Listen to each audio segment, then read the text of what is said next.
Silas nasceu numa família muito pobre numa cidadezinha demaciana chamada Dragborn, e o Silas nasceu com um dom bem peculiar de identificar magia. Ele sentia a presença arcana fluindo entre as pessoas e objetos, uma radiação brilhante ao redor de tudo o que era mágico, e isso causou um certo medo nos seus pais. Demacia nasceu através do medo e até hoje ela vive desse jeito.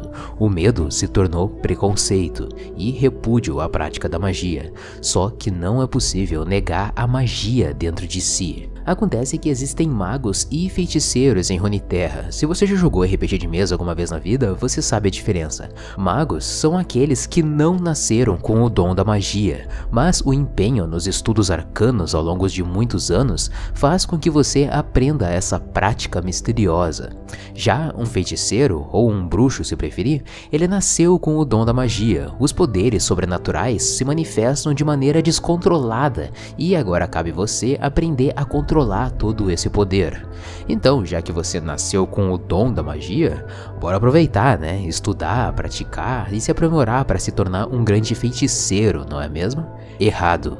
Em Demacia não é assim que funciona. A Luxana, por exemplo, ela sempre reprimiu os dons arcanos dela. Ela nasceu feiticeira e em momentos de perigo para se socorrer, ela manifestava a magia meio que sem saber o que estava fazendo direito, até que ela conheceu uma ordem religiosa que secretamente praticava magia dentro de Demacia, uma ordem constituída só por feiticeiros, que nem a Lux. Essa ordem era chamada de Iluminadores, e é assim que a Luxana consegue conviver com a sua família, com o seu dom arcano secreto e com o preconceito de Demacia. Ela estuda a magia escondido da sociedade e faz missões externas ao reino de Demacia para colocar em prática tudo o que ela aprendeu. E ao mesmo tempo que existe essa ordem secreta, também existem os caçadores de magos. Caçadores de magos em Demacia é uma milícia que não tem tanta informação a respeito, não se sabe se ela é uma guarda oficial do reinado preparada para isso,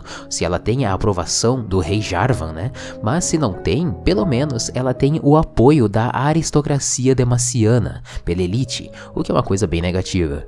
Então, voltando ao Silas, por medo desse poder desconhecido, os pais do Silas convenceram ele a se entregar para os caçadores de magos. E quando eles viram a capacidade do menino de identificar magia em outros magos, ele acabou fazendo parte dos caçadores ao invés de ser morto. Depois de conhecer a verdade, não se pode mais viver uma mentira. Ao longo que ele ia cumprindo missões com os caçadores, ele começou a colocar em xeque se era certo o que eles estavam fazendo.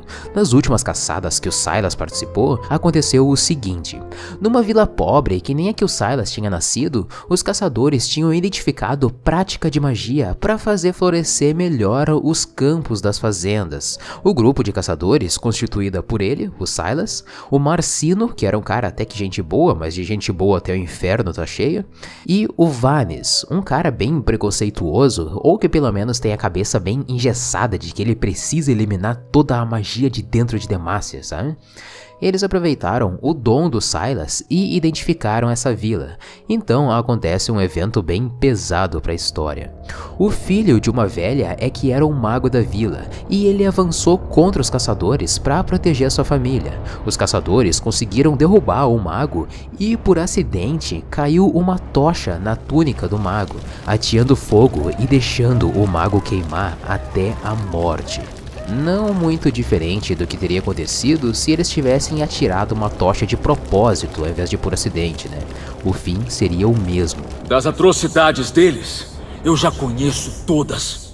O Silas percebeu que aquilo não estava certo, porque o mago só estava encantando flores para florescerem melhor, ao mesmo tempo que os caçadores chegaram lá para matar queimado o filho de uma senhora que agora vai passar necessidade sozinha. Então quem é que tá certo nisso, afinal de contas? Eles morrem de trabalhar servindo um rei que nem sabe quem eles são.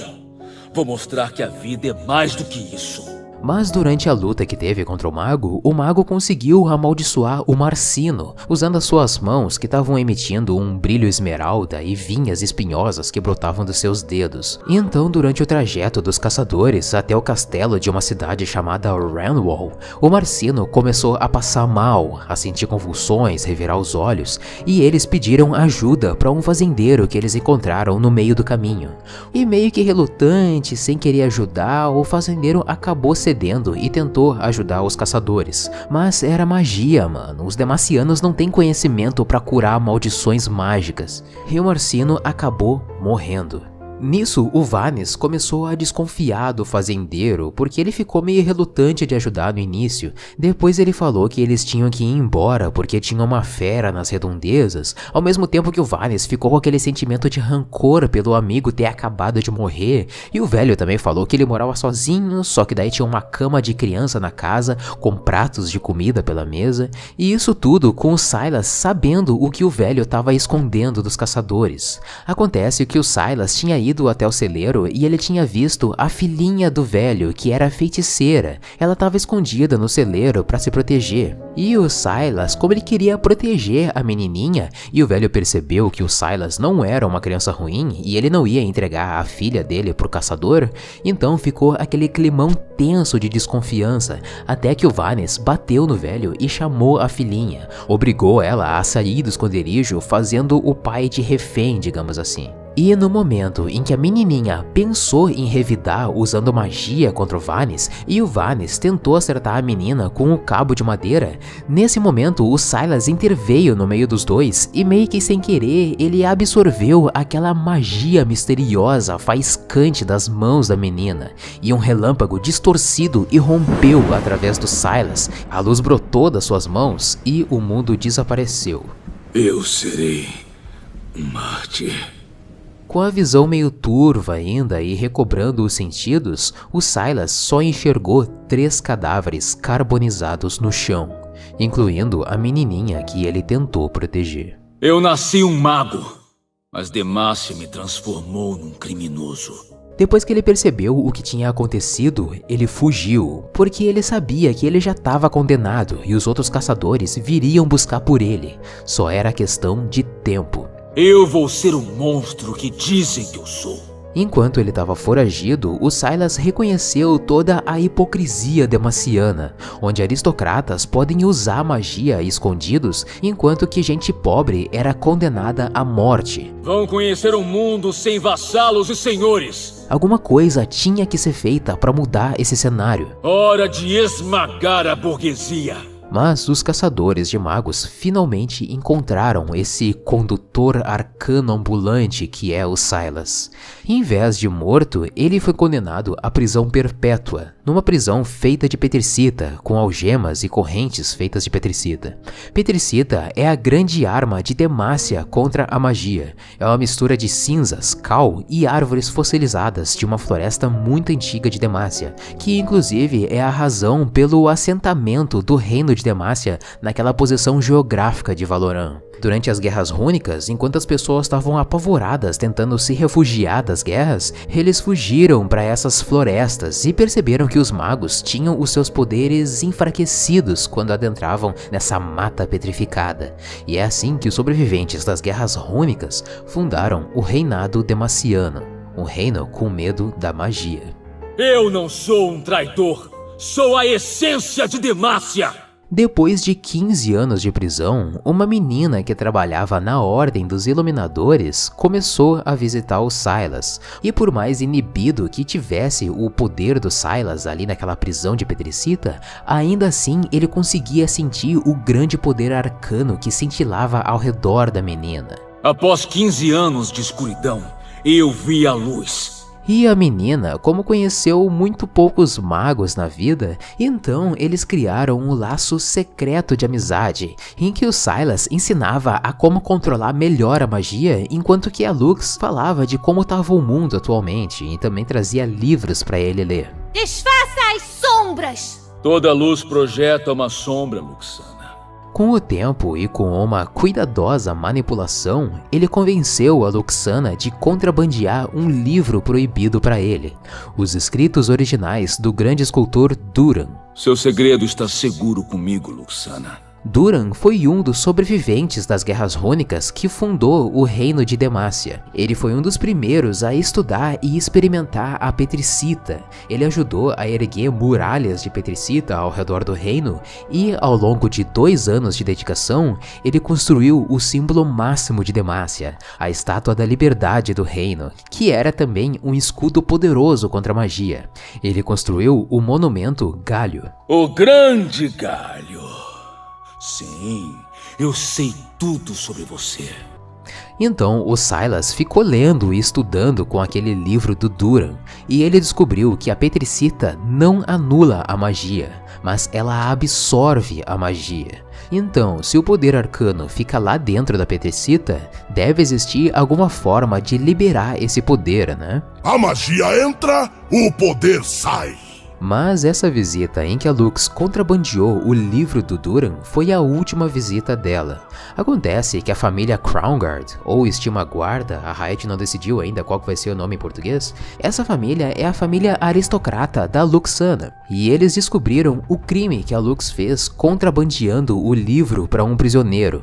Mas ao invés da Lux sofrer alguma punição, como ela era uma patricinha da elite demaciana, ela saiu ilesa, enquanto que o Silas foi condenado de novo, e dessa vez à morte. Já morri várias vezes na minha cela.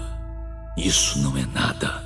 E enquanto Silas era arrastado até o patíbulo, o palanque onde se executam os condenados, a Lux implorava por justiça ao seu amigo, e nesse momento é que o Silas aproveitou e conseguiu tocar na Lux com as suas correntes, e o poder arcano dela foi conduzido até ele através da petricita. Mas diferente do que aconteceu lá atrás com aquela menininha que ele tentou proteger, dessa vez ele tinha controle, e ele carbonizou todo mundo, menos a Lux. Suas algemas viraram minhas armas. Que ironia, hein? Ser preso foi minha maior libertação. Por fim, livre.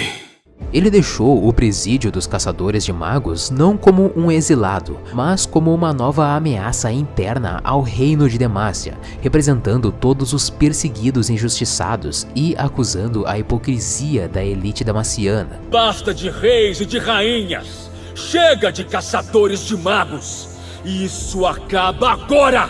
Reunindo seguidores entre os magos exilados, se rebelem, irmãos e irmãs! E com um objetivo: Javan, onde devo pendurar seu cadáver real? Derrubar o trono e todo esse sistema opressivo que fez o Silas e os outros magos sofrerem por tanto tempo. Fugir da prisão não foi nada. Espera só eu destruir um reino.